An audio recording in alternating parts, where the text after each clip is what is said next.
Hey, John Hickok here. Well, as you can see, I finally decided to cut my hair, and it's kind of been a long time coming. It's something I've really been thinking about doing for the past 6 months or so.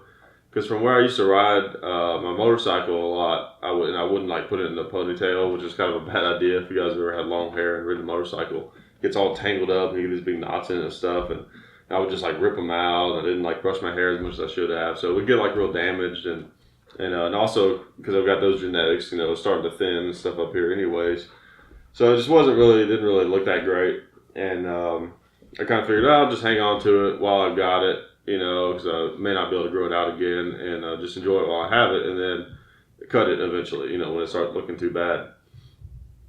So that was kind of my plan, and then I started being in more Hickok 45 videos, and it just like, as it usually does, it would dominate the comment section, like, oh, get a haircut, you hippie, or no, keep the long hair. I mean, that would, where it becomes like a big thing, and it's like, it's so annoying where people, it's like, I don't want long hair to be my identity, you know what I mean? Like your hair, I don't think your hair should be, your identity, and I felt like it was kind of becoming that for people either that hated me or people that liked it or whatever, so that and also just where it just wasn't looking that good anymore. I just thought, just go ahead and cut it. Plus, it's been really hot this summer, and it's been kind of nice. I've been actually playing some basketball not too long ago. That's why I'm still in my workout clothes.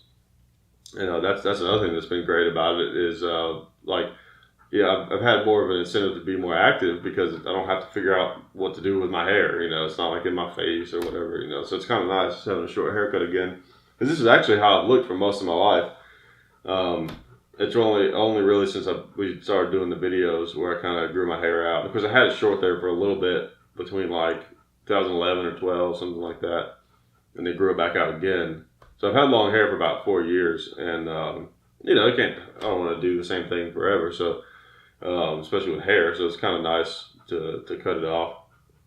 But I will miss answering all the troll comments about people that hated having my long hair. That was so much fun to try to make those people feel like idiots, So sometimes I was successful at it, I think, sometimes not, maybe. But it's such a, I don't know.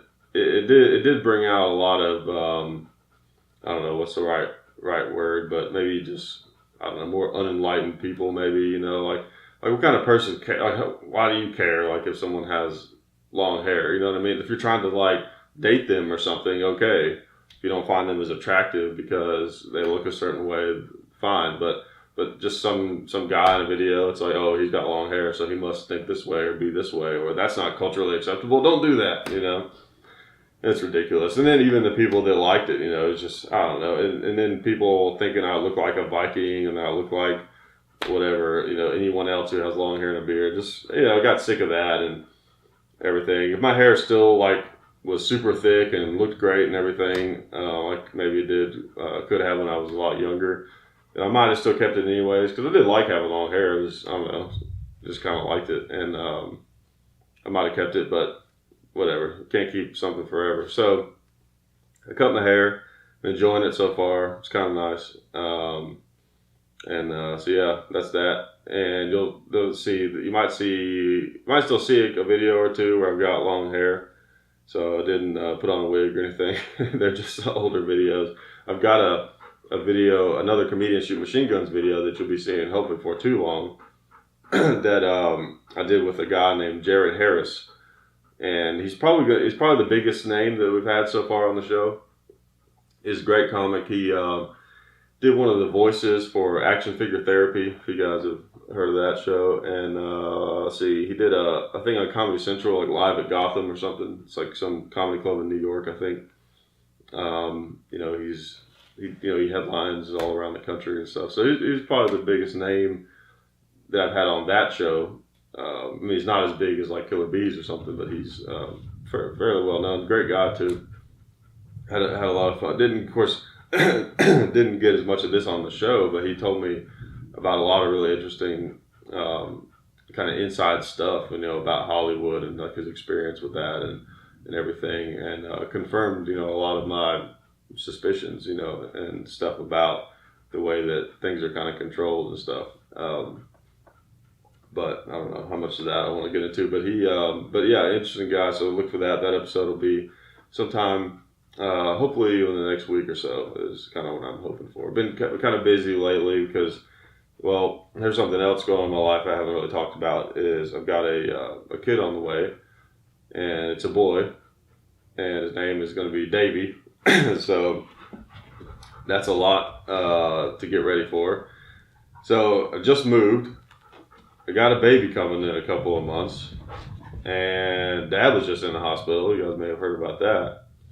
I'm trying to be a comedian and maintain a YouTube channel of over 2 million subscribers. So got a lot going on in my life, and this channel, so I got a lot going on in my life right now. I'm still trying to figure out a way to fit it all in, but certain things, of course, have to take priority. But I'm still trying to make these videos and everything because they're fun to make, and I enjoy putting my stupid opinions out there for you guys to complain about or enjoy or whatever.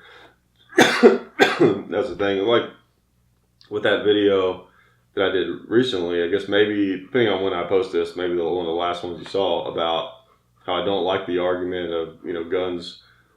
How's it go again? Guns don't kill people. People kill people. I kind of went on a little rant about how I don't like that saying, and I knew that video wasn't. I didn't do that because I thought that video would be popular or because I thought that'd be a popular opinion that I had. I know that a lot of people really like that argument, but I just really don't think it's good. I mean, I get where they're coming from, right? Like, it does seem like the anti-gunners, they're blaming the gun because they want to ban guns, so they're blaming the gun for things that people do. I get that aspect of it. Like, it does seem like that, but the thing is, like, they don't want people to have those guns. That's why there's no laws against guns. Guns can do whatever they want. The laws are against the people, right? Like, they get it. You know what I mean? They make laws for people. They're people laws, not gun laws. If you want to, make a big deal out of it that way, So, like, they get that guns are just a tool. They just don't want us to have that tool. So I think that we need to focus more on the freedom aspect of it. And, the whole reason for the Second Amendment, the reason for the Second Amendment is not to have fun with guns, even though I love having fun with guns. It's not for hunting. It's not for sport shooting. It's not for any of those things. It's a little bit for just self, defense or whatever. That is kind of a byproduct. What the Second Amendment is really for is it's for defense against, which is technically still self-defense, but defense against a tyrannical government. So if the government gets too powerful, so that we have a way to be able to say, no, wait a minute, like, we are not going to allow this to happen. And, that kind of thing has happened over and over and over throughout history. And it doesn't always go well for people whenever governments decide that they don't have to listen to the population anymore. And that's why it's so important that the Second Amendment is in there. Got a little, this is some Knob Creek single barrel. It's good stuff. I used to like Jack Daniels, but I've gotten to where I like Knob Creek a lot better. Of course, it's a little more expensive, so I don't know. Maybe that's why, maybe not. Who knows? I've actually been through the Jack Daniels distillery down in Lynchburg, Tennessee. It's really cool. If you're in that area, I recommend going through it. I don't know if you can do that at the other ones, at like Knob Creek or Maker's Mark. I assume they would, but I don't know. I don't know that or not. But anyways, what was I saying about? Yeah, so that's to me and to most people that get the Second Amendment. That's what the Second Amendment is about. It's about having guns to keep that balance of power, because we can't let the government get too powerful. And as we know, when you really think about it, the only power that really exists is weapons, force. That's the only real power, at least on this level of existence that we know of. Because laws are not power; they're just words on a piece of paper. The only thing that really matters is, like, if you break a law, the law doesn't come, and the words on the paper don't show up and tell you what not to do. I mean, it's people with guns that show up eventually. So, guns, weapons are power, and power should not be dominated by one group. And while the government does have better stuff than us, they don't have anywhere near the numbers. So it's important that we, at least at a very minimum, have the small arms weapons. At least have the same small arms weapons that the government, like military and police have. At least, and that's what I want to focus that argument on. Not trying to prove that guns aren't dangerous or not, don't have a potential to hurt a lot of people or whatever. They do, of course they do. That's why we want them, so that we can protect ourselves from them, because they are a thing that exists in the world, and they're not going anywhere. Like, there's not going to be a way to destroy every single one of them. And I'm just preaching to the choir on that, but that's why I don't like that argument of guns don't kill people, people kill people, because it just seems kind of easy to defeat, because you're kind of arguing something, I think, that people already get.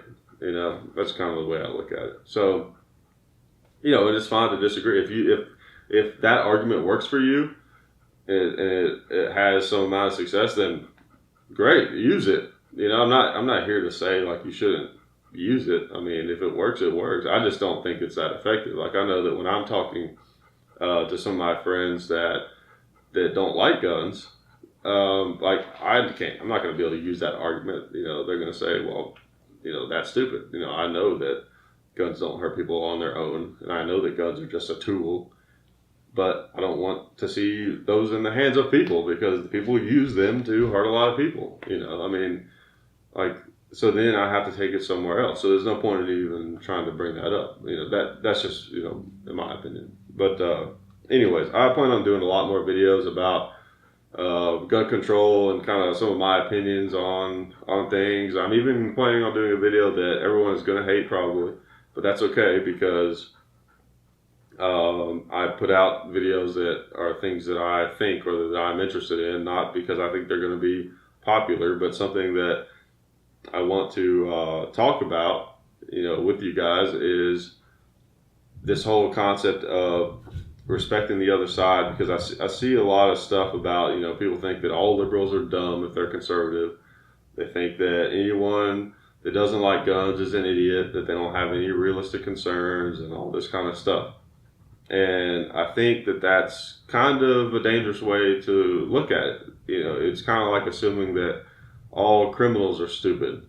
If you watch Cops, you might think that. You might, look how dumb these criminals are. They don't stand a chance. Well, as we know, the ones that get caught are the dumb ones. You don't catch the smart ones. That doesn't necessarily apply, I guess, but you know what I'm saying. I mean, just because they seem stupid doesn't necessarily mean that they are. And they might not, and the reason they might say something that seems stupid, it could be not because they are a stupid person inherently. It could just be because they don't have a certain piece of information that they've never been exposed to. So you could either treat them like an idiot and make them angry and never change their mind, or, which is probably a sure thing if you do that, or you could offer them that maybe piece of information that they were missing, and there's at least a chance that it might change their mind. It probably won't, but there's at least a chance. That's the way I look at it. So that I'm going to make some more videos on that. I'm going to try to get into that right now. But then also, like, how do we find a way to make this work? Because there's obviously, our side where we want to be able to have a minimum of the small arms that police and military have, and then the other side wants us to have a minimum of what we would need for hunting and sporting. Well, of course we use AR-15s and stuff for sporting, but they don't really probably count that. But they just want us to have like bolt action rifles and shotguns and stuff on the extreme, the other side. So, with any kind of, you can look at a country almost like the people in a country. It's like we're all kind of in a relationship together in a way. So I think you can sort of compare it to like a personal relationship, whether it's like with a brother and sister, or like family relationship, or like a marital relationship, or boyfriend, girlfriend, whatever. I think some of the same principles kind of apply. Like if you have a disagreement in that type of relationship where it's like two people or a small group, you're not going to get anywhere if you just act like they're crazy and you're not even interested in discussing like what they want. You know, you're not going to get anywhere. You're just both going to hate each other, you know, or move away or whatever. So I think the only way to make this work on any type of long-term scale is if we actually just kind of sit down and look at what each other, you know, hopes to accomplish and what the realistic options are to accomplish those things. And maybe, you know, we can figure something out that, you know, that works for both of us. Probably not, but I don't know. To me, it doesn't hurt to at least entertain the idea. So I'm gonna you know, make some other videos on that, talk about that some, and you know, make some more people angry. But just like the thing is, yeah, people, you are gonna. There's always going to be people who take the extreme on one side or the other, and it's kind of like what I say about hippies, for example, right? Like hippies, like real hippies, not, you know, the ones that dress like hippies. I mean, actual commune living hippies. They would tell you that they live the most pure life because, you know, they live out in the woods and they live off of the land, and, you know, they don't maybe rely on anything or whatever. And it's like, yeah, to an extent they live a more pure life, but they're also, by avoiding conflict, they're also not really making the world a better place, because if everybody can't do that. That's the thing. Everybody can't be like, it works if a small amount of people want to go live in their own little island, whether it's literal or metaphorical. Like, it works if only a small amount of people do that, but everybody can't do that. Like, if I mean, there's no limit to how many times humankind could be divided. Like, everybody can't go live on their own island. Like, we have to work together to some extent. So I don't think it's a crazy idea to try to find some way that we can meet in the middle or work together on this issue, even with people who don't agree with us. And if nothing else, I think maybe that's how we get across some of our point of view. That's how we educate people, because they're sure not gonna listen if we sound angry and like we hate them already. I mean, I wouldn't listen to someone if they came to me being all hostile and saying like, oh, I don't care about your needs and, you know, and all that kind of stuff. Like, I'm not going to listen to that person. So I don't know. That's just kind of the way I look at it. But so yeah, I'm going to do some more videos on that, just because that's kind of my life. Is guns have dominated on basically my entire life, and you know, our rights are so important. There's so many different angles to even just gun rights alone, not to mention all the other rights and all different things. So I want to start doing some more videos on that and kind of exploring that. And one of the cool things about YouTube is I start out with, I consider my opinions kind of fluid. Like, I'll change my mind on things. You know, like if I get some new information that I think is better, I'll change my mind. I do that all the time. And the cool thing about YouTube is you can put an idea out, and then you get a bunch of feedback about that idea, and some people will say things you think are really stupid, or people will just flat out agree with you. But then you'll also get people that will have opinions that may be different from yours, but they might expose you to something, or they might offer a perspective that maybe you hadn't heard of yet. And then that can kind of flavor your opinion. So it's like, you put out YouTube videos, and then your opinion kind of grows with the people who watch your videos, if that makes any sense. And that's kind of one of my favorite things about YouTube. And then I think that also, it benefits me for sure, because it helps me broaden my perspective. And then I can relay that back to the people who watch the videos, which helps broaden their perspective. And they broaden mine, and then I broaden theirs, and they broaden mine. And it's like this really cool cycle of learning that everyone gets to be involved in. That might sound kind of hippy-dippy, but it's kind of, I don't know, it's kind of something that I've noticed in the years of Dad and I doing these YouTube videos. It's just a really cool thing. Like, if, like, the amount of guns that Dad and I knew about when we first started doing these YouTube videos, it's probably, 10 or 15, it was about 10 or 15% maybe of what we know now. And that's all just thanks to the people who watch the videos. There's so many guns that we never would have really known about or cared about if we hadn't been exposed to this audience of people saying, hey, what about this gun? What about that gun? Or this, so kind of the same thing. What else? What else did I want to talk about? So yeah, I got a lot going on. Been kind of working on this podcast studio some. Can't really see it. There's a bunch of lumber over here. I'm gonna kind of try to build a little bit of a set in here as I have the money to do that. Just because I think that would be kind of cool. I'll show you guys this. Thanks, Mac. Got this helmet the other day. Now, it's not real. If it was real, it'd be really expensive. Didn't have to pay a whole lot for this. Now, I think the actual helmet itself, I think, might be from World War II or Korea or something like that. But the, I can't set that down there. But the, like the insignias and stuff like that were just painted on. But it's basically a reproduction of, now I can't remember his name, but the guy that Tom Hanks played in Saving Private Ryan. Captain, can't remember. I can't remember what it was. I've been watching Band of Brothers a lot lately. So I keep wanting to say Captain Winters, but I can't remember. Can't remember what his name was. But anyways, this is basically his helmet. It's got the thing on the back or whatever. And I got this on eBay, and the guy who did this did a really good job because it looks pretty legit. You have to look at it really close to kind of be able to tell that that was intentionally worn.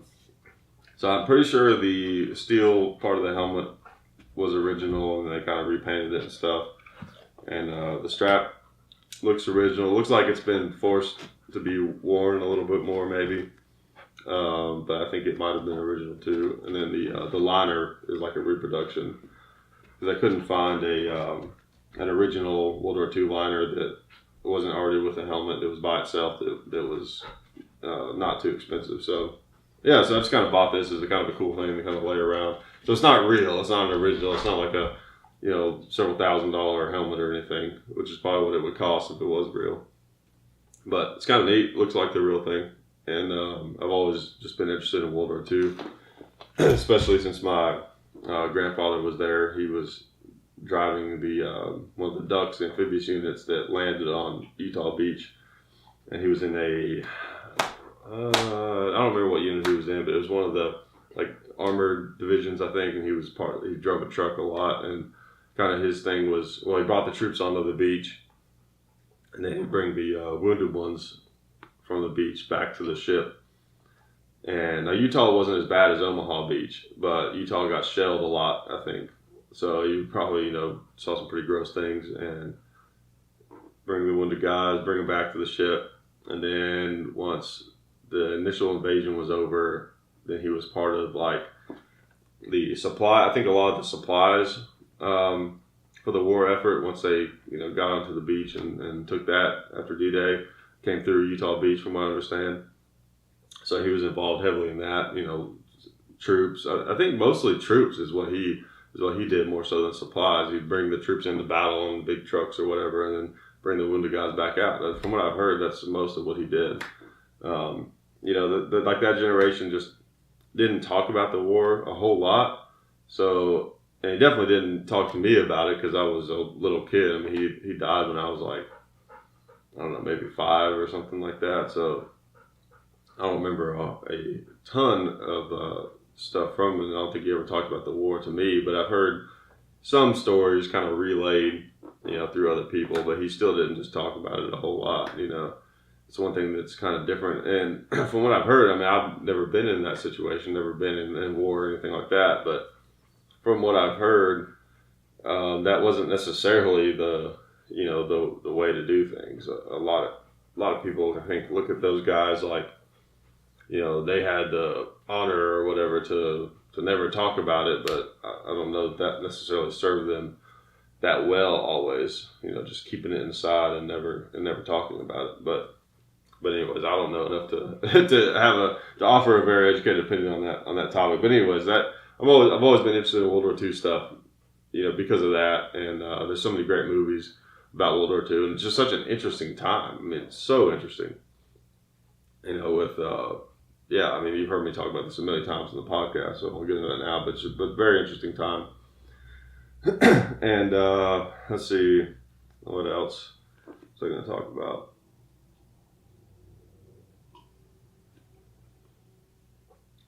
I don't know. I can't really think of anything else.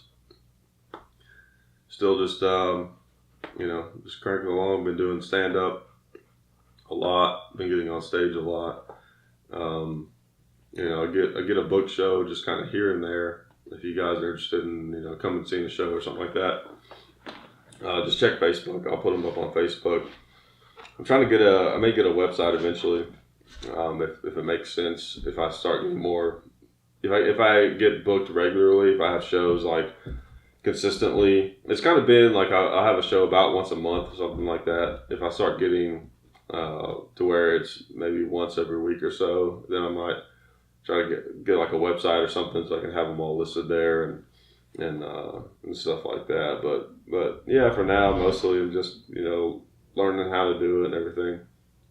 I even thought about making some videos, kind of just showing my process and everything, like how I like write the jokes and method that I use, and kind of just like what that experience is like going to open mics and trying them and seeing like which jokes work and which ones don't, and just that whole kind of it's like stand up is a very interesting thing to me. I mean, obviously I wouldn't do it, I guess, but just the whole culture of it, and it's just, I don't know, it's a neat world that a lot of people don't really get to see the inside of too much, so it's kind of interesting. But anyways, I guess that's all that I will talk with you guys about, and I'm going to keep putting out videos and try to. I'm still trying to put out more, ideally. Again, I haven't been doing that a great job with that. With Dad being in the hospital, really what kind of set that back, and of course we're all glad that he's doing fine now and everything. So that's good, and that's actually, if you guys saw the episode of Comedians Shoot Machine Guns with Monty Mitchell, if you saw that clip where my wife called me through the little Bluetooth thing on my in my truck, that's what it was about actually, and I didn't leave in the part where we talked about it because Dad wasn't like telling anybody about it yet, and but that's what that was about. That's why she called me in the middle of my show. Anyway, so. Okay, well, I'll talk to you guys later, and see you on the next one. And of course, we appreciate all the help we get from SDI.edu. Check them out if you're interested in getting involved in gunsmithing or some kind of career in the firearms industry. Just go to their website, check them out, SDI.edu. And also appreciate Federal Ammo. They're a huge help hooking us up with all kinds of ammo. We really appreciate Federal.